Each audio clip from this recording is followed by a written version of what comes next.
দর্শক, এবারে উপজেলা নির্বাচনের খবর জানাতে একটু যেতে চাই পাবনায়। সেখান থেকে যোগ দিচ্ছেন সহকর্মী শামসুল আলম। শামসুল, নির্বাচনী সরঞ্জাম কি সব কেন্দ্রে ঠিকমতো পৌঁছেছে কিনা, আর সার্বিক পরিস্থিতি কেমন দেখছেন আমাদের জানাবেন। জি নিপা, নির্বাচনী সরঞ্জামের কথা যদি বলি, আমি যেখানে দাঁড়িয়ে আছি পাবনার সুজানগর উপজেলায়, সেখানে সকাল থেকে নির্বাচনী সরঞ্জাম বিতরণ শুরু হয়েছে। আমার পিছনে আপনি লক্ষ্য করে দেখবেন যে নির্বাচনী সরঞ্জামগুলো বিতরণ করা হচ্ছে। সারা বাংলাদেশে যে 140টি উপজেলা পরিষদের ভোট গ্রহণ হবে আগামীকাল, তার মধ্যে পাবনা 3টি উপজেলা রয়েছে।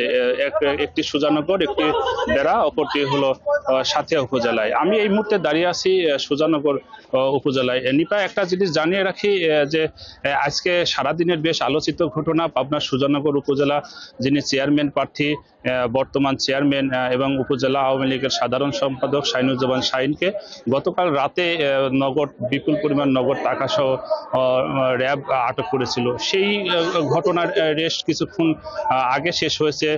গতকাল রাতে যখন র্যাব তাদেরকে আটক করে এবং 10 জন সহযোগী সহ শাহিনুজ্জামান শাহিনকে আটক করেছিল। আটকের পর তার সমর্থকরা, তার সমর্থিত নেতাকর্মীরা সুজানগর থানা ঘেরাও করে সুজানগর বাজার অবরোধ করে তারা সারাদিন এবং ভোর রাত থেকে সারাদিন পর্যন্ত অবরোধ করে রেখেছিল।